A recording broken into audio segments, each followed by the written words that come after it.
Bismillahirrahmanirrahim. Jumpa lagi dengan Prasis di semester genap ini. Matematika minat, kita akan membahas satu materi, satu bab, yaitu tentang statistik inferensial. Nah, materi ini erat kaitannya dengan kalian yang berminat untuk masuk perguruan tinggi negeri, karena nanti akan diulang kembali ya statistik inferensial ini. Baik, kita lanjut. Secara pengertian statistik inferensial, ya kita akan bagi di materi ini menjadi dua bagian, yaitu tentang variabel acak. Nah, variabel acak sendiri nanti terbagi menjadi variabel acak diskrit dan variabel acak kontinu. Kemudian distribusi peluang acak kita dibagi dua, ada diskrit dan ada kontinu juga. Nah, untuk lebih mendalam nanti di semester genap ini kita akan membahas tentang distribusi binomialnya dan distribusi normalnya. Ya, ini yang sering dimunculkan di dalam soal-soal ujian sekolah ya, tentang distribusi binomial dan distribusi normal. Tapi untuk pertemuan kali ini, di pertemuan pertama ini kita akan memahami pengertian terlebih dahulu tentang variabel acak dan distribusi peluang variabel acak. Ya, nanti untuk selanjutnya tentang distribusi normal dan distribusi binomial. Oke, kita lanjut. Slide berikutnya. Variabel acak. Variabel acak dalam penelitian ya sering sekali muncul nilai-nilai yang diamati atau nilai-nilai hasil pengamatan atau hasil percobaan yang dapat kita sebut sebagai variabel. Kenapa? Karena nilai-nilai pengamatan ini tentunya tidak selalu konstan tapi berubah-ubah, maka disebut dengan variabel. Variabel acak adalah nilai yang diperoleh dari hasil pengamatan dan pengukuran yang tidak dapat ditentukan dengan pasti sebelumnya. Nah, ini yang dimaksud dengan acak, tidak dapat ditentukan dengan pasti sebelumnya. Ya. Dan berupa bilangan nyata atau real. Nah, disebut dengan variabel acak, ya. Variabel acak kita bisa bagi menjadi dua, yaitu variabel acak diskrit. Nilai-nilai pengamatan atau pengukuran merupakan bilangan bulat, ya. Jadi nanti hasilnya bilangan bulat. Sebagai contoh misalkan gini, pengamatan jumlah kelahiran. Nah, jumlah kelahiran kan ini orang ya, tidak mungkin hasilnya setengah-setengah ya, dua setengah ya, tidak mungkin. Pengamatan produk juga, produk biasanya ya produknya kan biasanya 1, 2, 3 gitu ya produk. Nah, kecelakaan kerja juga berkaitan dengan orang. Nah, ini bilangan bulat. Kemudian ada variabel acak kontinu ya, kontinu ini ada yang pakai ada yang tidak ya, kontinu ya. Nah, hasil pengamatan yang merupakan bilangan desimal. Nah, ini jumlahnya banyak sekali. Ya, seperti contoh ini pengukuran suhu yang sering kalian ya, kalau kemana-mana sekarang pandemi diukur suhunya, tidak mungkin suhunya selalu 36 tiap orang, tapi nanti berubah-ubah, ada 36,1, 36,2. Nah, ini yang menghasilkan bilangan desimal yang disebut variabel acak kontinu. Nah, biasanya nanti variabel acak kontinu dinyatakan dalam satu interval ya, dalam bentuk penyajiannya dalam bentuk interval. Oke, coba kita lebih memahami dari contoh soal tentang pengertian variabel diskrit dan variabel kontinu. Misalkan gini, ya.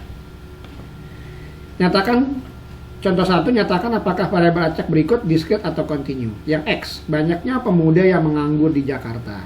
Nah, tentunya yang seperti ini yang menganggur ya orang, berarti di sini tentunya dengan diskrit, gitu ya. Nah, lamanya siswa SMA menonton TV setiap hari. Nah, TV ini kan jam ya. Jam itu bisa 1,5 jam, 1/4 jam. Nah, nanti ini bisa desimal. Maka di sini adalah dia masuk ke kontinu. Ya. Kemudian banyaknya bilangan real. Nah, bilangan real apa? Bilangan real itu beda dengan bilangan bulat. Real itu yang nyata, yang kita temui sehari-hari. Berarti bisa masuk bulat, bisa masuk desimal, dan ini banyak sekali ya, kurang dari 10 yaitu bisa nanti 1,1, 1,2, 1,3 ya, tidak terhitung banyaknya. Nah, itu disebut dengan kontinu. Ini juga kontinu. Nah, produksi beras per tahun di Karawang ya, jumlah produksi beras per tahun di Karawang ya, biasanya dalam bentuk kilogram ya, kalau satuannya kilo ya, ini juga sebenarnya desimal nih ya. Desimal ini juga disebut dengan kontinu juga boleh nih, kontinu ya, kontinu ya, bisa desimal. Produksi telur ayam per bulan produk. Nah, telur tidak ada yang pecah ya, kalau yang pecah nanti tidak dihitung. Nah, ini disebut dengan diskrit ya. Oke, itu pengertian dari acak dan diskrit, mudah-mudahan bisa dipahami. Kita masuk ke bagian selanjutnya. Nah, ini dia. Distribusi peluang variabel acak diskrit. kita akan pelajari nanti kalimatnya peluang, distribusi peluang bisa kita ganti dengan probabilitas. Distribusi probabilitas atau distribusi peluang itu sama, variabel acak diskrit. Kita akan masuk ke dalam contoh supaya lebih memahami. Misalkan ada contoh nomor 2. Contoh 2, pada percobaan pelemparan 3 buah uang logam, variabel acak X adalah, nah di sini sudah ditentukan variabel acaknya apa, X besar ya, adalah muncul angka pada percobaan tersebut. Buatlah tabel distribusi. Nah, ada 2 yang ditanyakan, tabel dengan fungsi distribusi peluang. Perhatikan, ya kita akan pahami bagaimana dimaksud dengan tabel distribusi dengan fungsi distribusi peluang. Selanjutnya, yang sudah kalian pahami, pertama untuk mencari pelemparan 3 buah uang logam, ya NS-nya itu 8 ya, 2 pangkat 3 ya, NS-nya 2 pangkat 3. Kalau misalkan ada 5 uang logam berarti 2 pangkat 5, ya 32. Nah, kebetulan di sini sudah didata nih, ya. Ini ada kesalahan. Ini seharusnya bukan GG karena sudah ditulis. Ini seharusnya adalah AA, ya. Ini A gitu ya. Sehingga NS-nya 8. Nah, didefinisikan dalam soal, variabel acaknya adalah munculnya angka, ya. Munculnya angka itu kan berarti apa? Dalam tiga uang logam itu bisa saja, ya kita akan lihat. Nah, di sini ada X-nya, X kecil ya, seharusnya X sama dengan 0. Nah, ini apa di pengertiannya, tolong dipahami nih. Ya, di sini ada pengertian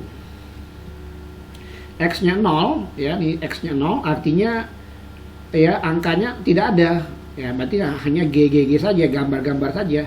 Ini angkanya 1. Nah, ini lihat angkanya 1 ya. Ini angkanya 2 yang muncul. Ini angkanya 3. Nah, terlihat di sini kalau 3 uang logam masih bisa kita data ya. Bagaimana kalau misalkan uang logamnya 5? Pasti beri contoh ya. Misalkan gini. Misalkan ada 5 koin ya. 5 koin logam. Ya, 5 koin logam. 5 koin logam ya. 5 koin logam. Nah, yang dipinta misalkan 2 angka, 3 gambar. Nah, kira-kira ini akan jadi berapa banyak nih 2 angka 3 gambar? Salah satu contohnya gini. A, G, G. Yang kedua adalah ya bisa saja nanti AG, G. Nah, yang seperti ini kita tidak mungkin membuat diagram pohon sampai dengan ada 5 koin ya. Nah, ini keterampilan kompetensi kalian tentang permutasi dan kombinasi di sini digunakan ya. Sebagai contoh misalkan gini. Ini kan pengertiannya adalah muncul 1 angka dan 2 gambar. Nah, dalam permutasi ada nih yang namanya 1 angka 2 gambar. Terlihat di sini ada angka yang berulang ya. Maka nanti sini n-nya adalah 3. Kemudian berulangnya adalah G-nya adalah 2. Maka nanti permutasinya, permutatif berulang adalah n-nya di atas 3 faktorial, yang berulangnya adalah 2 faktorial. Maka nanti tinggal 3 2 faktorial per 2 faktorial. Coret-coret. Nah, ternyata ada 3 kejadian, 1 2 3. Nah, dengan cara permutasi ini kalian tidak perlu mendata ya. Nah, seperti contoh misalkan ini. Berarti ini semua yang tepat nanti ada berapa nih? Kita tidak bisa menggunakan permutasi. Berarti n-nya ada berapa semuanya? Berarti ada 5. Nah, di sini muncul nih ada banyak nih, ada 2 ya. A-nya ada muncul yang berulang, ada 2. Kalau 1 tidak ditulis nih.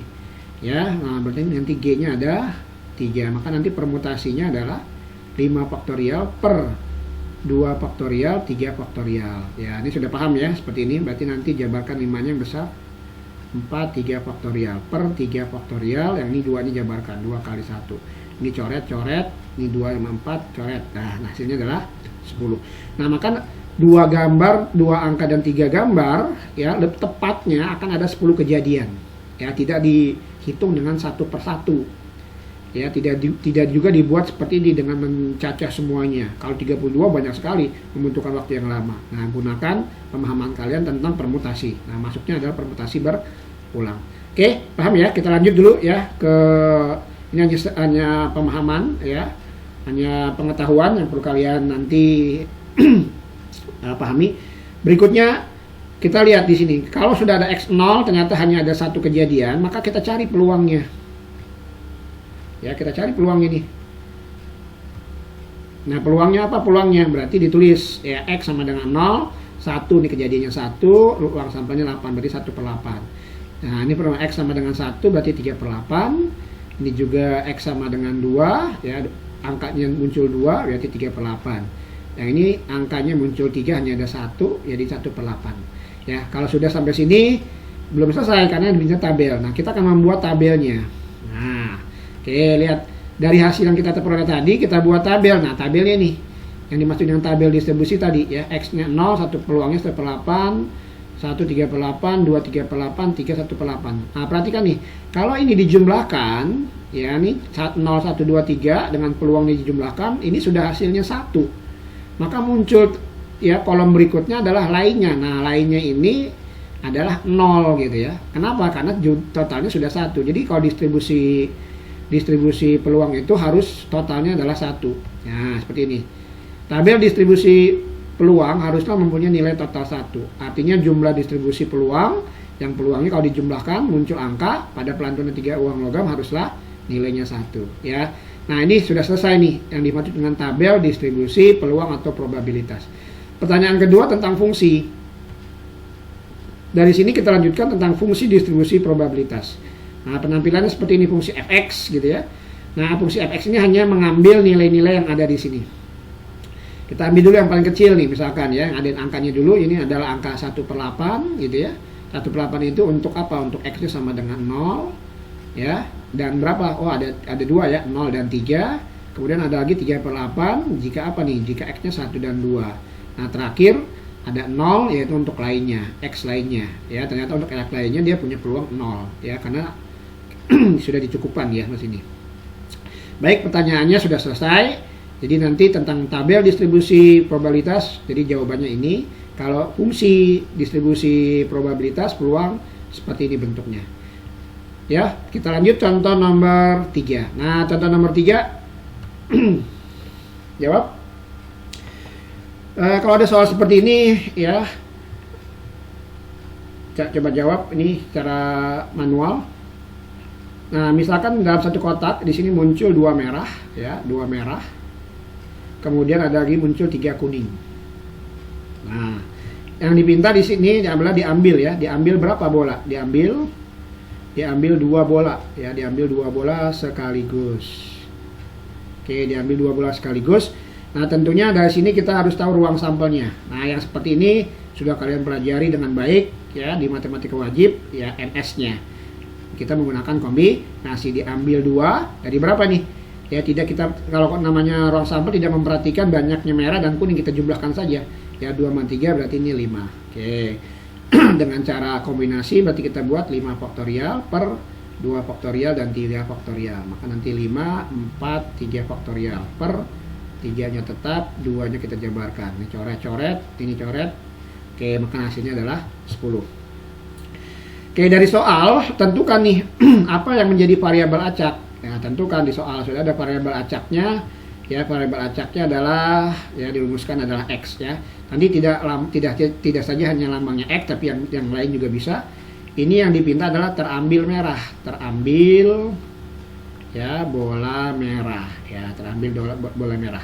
Nah, kita tentukan nih untuk x ini kira-kira gimana? Bisa nggak bola merahnya 0 nggak diambil, nggak dapat? Bisa ya. Nah, karena kuningnya kan ada 3 ya. Kalau kuningnya 1 mungkin nggak bisa. Tapi bola merah berarti nanti variabel acaknya bisa x0, bisa juga x1, bisa juga x2.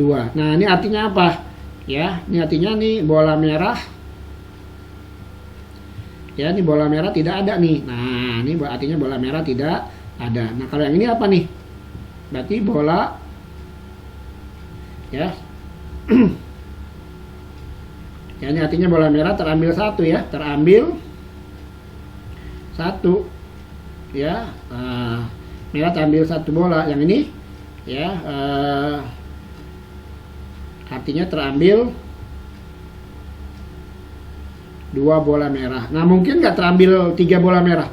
Tidak mungkin ya, karena ini 2 bola sekaligus. Baik, dalam peluang biasanya yang seperti ini pengertiannya kan apa nih?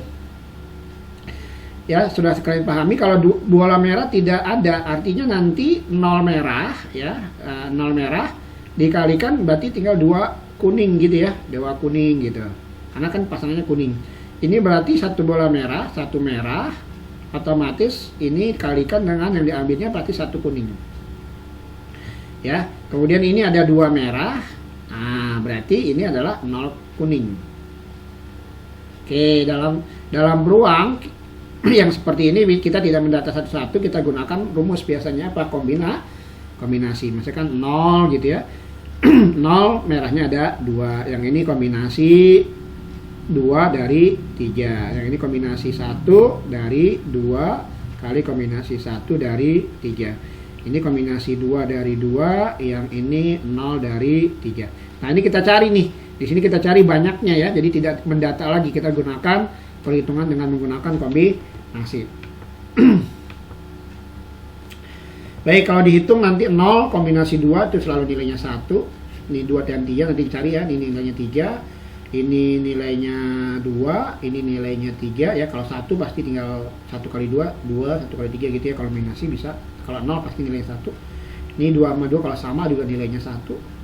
Nah, kalau ini juga nilainya 1 gitu ya. Jadi nanti hasilnya adalah ini 3, ini 3 gitu. Nah, ini ada, maaf bukan 3.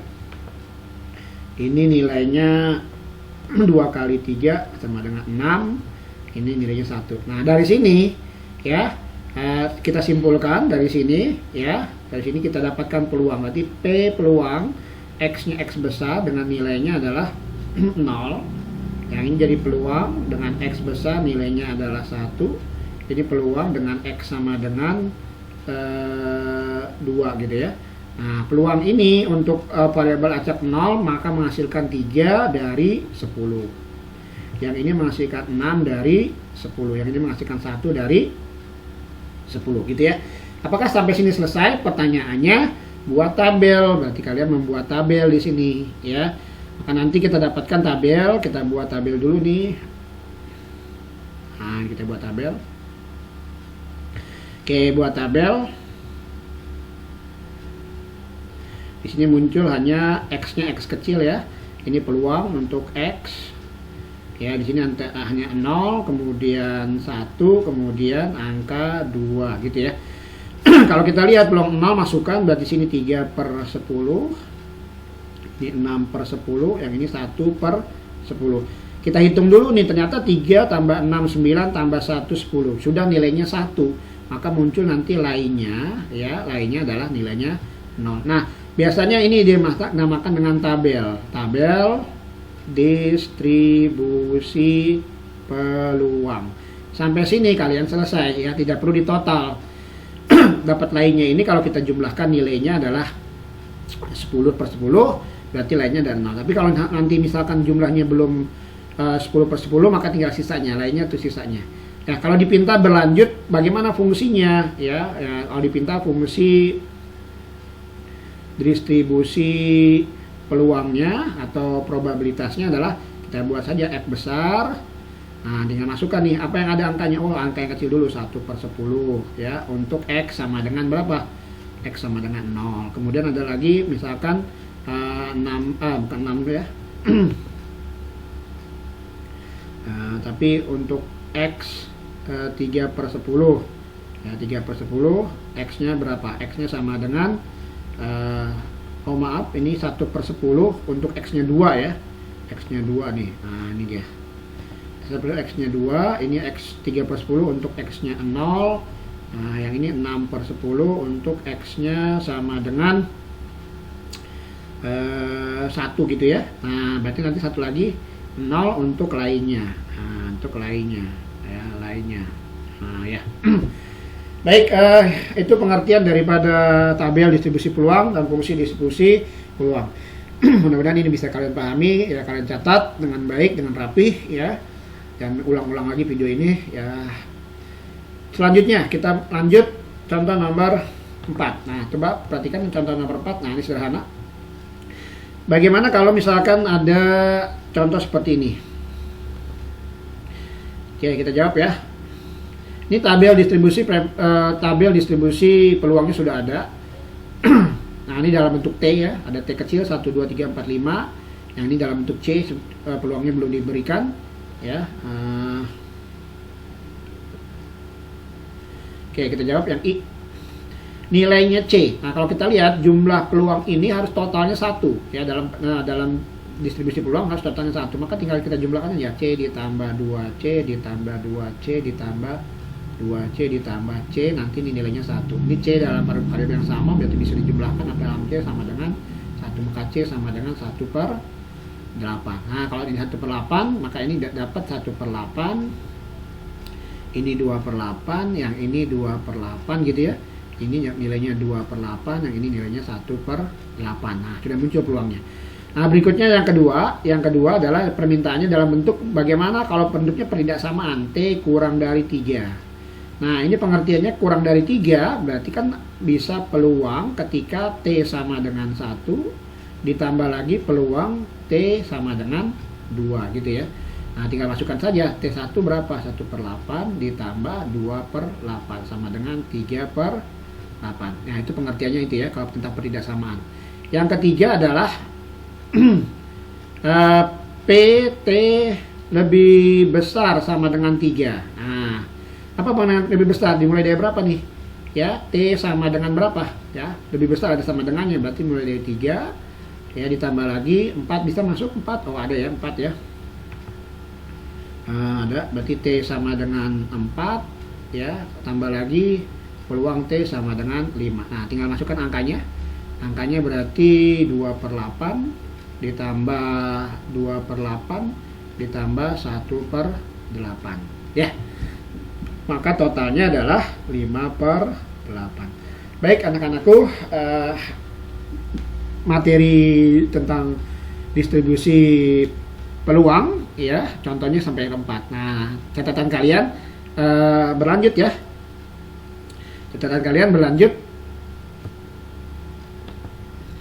nah tolong nanti kirimkan di Google Classroom. Nah ini dia contoh nomor 5.